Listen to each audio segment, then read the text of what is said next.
Hello everyone, welcome back to FPL STAR. Today I'm gonna discuss about weekly transfer plan for Game Week 30. Before starting, if you are new in this channel, please subscribe this channel. Now let's start.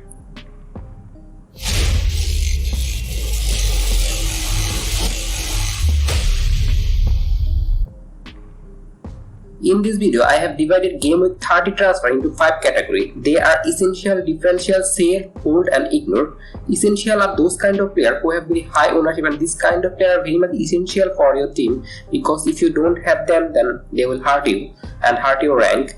The differential category are the player who have very low ownership, but they can be very vital for your team to gain rank. Sell category is the player are not performing now and you need to sell this kind of player, and hold is those kind of player who are not performing now but I think they have great future ahead, so that's why they are in the hold category. And ignore category is the player are performing now but I don't think that they should be in your team, and that's why you should ignore this kind of strategy. Now move on to first essential player for Game Week 30, and it's Bruno Fernandes. And if you look at the fixture of Manchester United, it's Everton home and Nottingham Forest in next two, so that means it's great fixture for Manchester United. And if you are activating your free hit in Game Week 32, then this blank in Game Week 30 is not viable for you. So I think going for Bruno Fernandes will gives you a lot of point, because Everton home is a home fixture and Manchester United playing very well at home, and also they have got double in 34. So I think if you look at Bruno Fernandes underlying data like his XG per matches 0.15 and XA per match was 0.64, which means that he has goal ratio of 0.79. So that's why I think you should go for Bruno Fernandes and he should be your priority transfer. Now move on to the second essential player for Game Week 30, and it's also from Manchester United, and it's Marcus Rashford. In last 5 matches he got 30 points and he playing in the left wing position for Manchester United. Sometimes he playing for forward position, but I think now he will play in the wing, because as Martial is now fit, so there will be rotation in the striking position like Weghorst and Martial. So I think Rashford will play in the left wing, and in the right wing they have Anthony who playing well, but I think that Rashford will continue his place, and he's in great form recently, but now his form decays somehow, so he's a good thing for Game Week 30. So that's why I think he's essential for Game Week 30, and he's a good captaincy shout also, because Everton home match and in home they playing very well in this season, so that's why he's essential. Now move on to the differential player for Game Week 30, and Jack Grealish is one of them, and I think you should go for Jack Grealish because he has an ownership of just 2.2%, and he is one of the needed player for Manchester City. He playing in the left wing, so he will obviously play when Foden was fit. Still really starting in the left wing position, so I think he is very much nailed for Manchester City. And if you look at his underlying data, like his goal ratio was 0.51, which is not amazing for a midfielder, but as Manchester City has a good fixture like Southampton away and Leicester home, I think they will play well. And I think in Game of 33 they have Arsenal home, but Manchester City in home match they are unbelievable. Their Haaland is unbelievable, so that's why I think you can go for Grealish in differential way. Now move on to the second differential for Game Week 30, and it's also a Manchester City player, and it's Mahrez. As Foden is now injured, so Mahrez will play, and he play in the right wing position, and he is more attacking than Grealish. But one thing about Mahrez, that when Foden will be fit, then Mahrez has some minutes risk, but at present as Foden is not fit, so that's why I think you should go for Mahrez as a differential option. And it's I think I am also tempting to go for Mahrez in this game if I don't want to go for Haaland transfer. If Haaland is not fit, then I might go for Mahrez or Grealish transfer.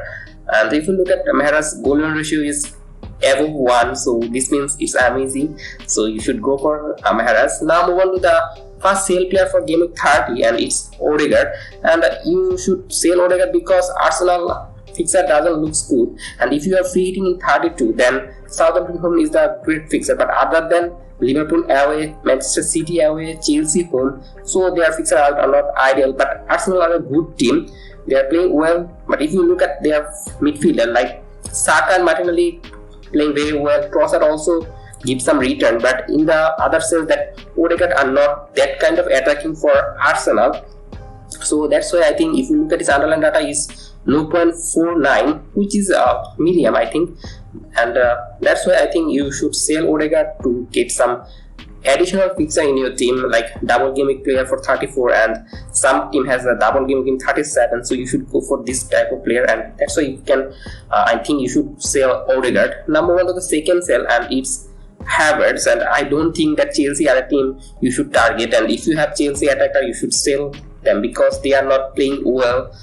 They struggling in their defense and also in their attack. They misses a lot of chance, like Modric or Joe Felix misses chance. Also Havertz also missing chance. So that's why I don't think they are a good team. And they recently lost to Aston Villa by 2-0. Though in this match their expected goal was high, but they still cannot score any goal. So that's why I think you should go sell Havertz and go for double game week player like Haaland. If you don't have Haaland, then you can go for Haaland.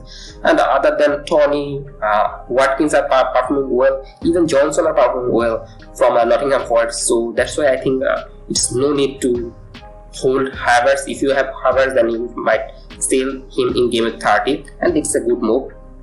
Now move on to the first hold player for game week 30, and it's Erling Haaland, and he has got some injury concern. He has got groin injury, but I think he might be fit, but there is a slight chance that in game week 30 he will not play because it's an easy match, Southampton away for Manchester City. So I think Julian Alvarez will again start, but probably Haaland can start because they have a Champions League match against Bayern Munich. So before this match, I think Haaland will get in 90 minutes in any match so that he can be match fit. So I think he will play, but against Southampton away match, I think he might start, but it's I think not a concrete decision. It's a something doubtful decision. So that's why he's in hold.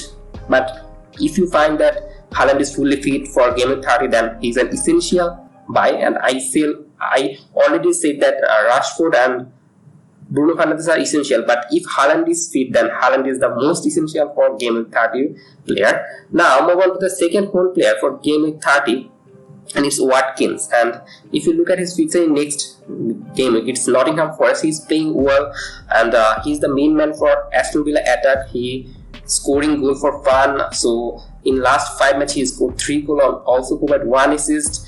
If you look at his expected goal per match is 0.85, which is amazing. So I think for game week 30 you should hold Watkins, and a lot of FPL managers are selling Watkins to Haaland, but I don't think it's a brainer. You should sell Tony or other forward. Watkins playing well, so you should hold Watkins in your team as he has got nice fixture in game week 30.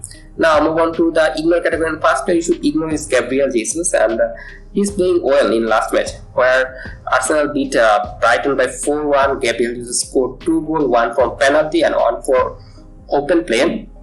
But if you look at Gabriel Jesus' minute, his minute is not too high, like he's playing for 20-30 minutes. In last match he played for 45 minutes. After 45 minutes Saka came in. So if you are bringing in Gabriel Jesus, it's a minute risk thing because they will play against Liverpool in next match, and I think in this match Gabriel Jesus will play, but I think most probably 45-60 minutes. So I don't think you should buy a player who have hard fixture and also has minute risk. So that's why he's in the ignore category, and you should ignore this kind of player. And though his underlying data looks amazing, but it's just 3 match, and that's why this data looks so good. Now move on to the second ignore player, and it's McAllister, and he has got 2 hard fixture in next 2, like game week 30 Tottenham away and game week 31 Chelsea away, 2 away match. So that's not ideal, but Brighton playing well. If you go for a Marsh or Mitoma, I think they are completely well, but for McAllister there is a slight concerning thing that he playing deep for Brighton. So that is the reason you should ignore McAllister. Now I will summarize them all. In game week 30, the essential player is Fernandes and Rashford, and if Haaland is fit, then he is also in this category. And differential player is Grealish and Mahrez, and you should sell Odegaard and Havertz if you have them. And the player you should hold in your team is Haaland and Watkins if you still have them. And the ignore category is the player like Gabriel Jesus and McAllister. And that's all for today. If you enjoyed this video, please like this video, and if you are new in this channel, please subscribe this channel and don't forget to press the bell icon. Good luck for your team.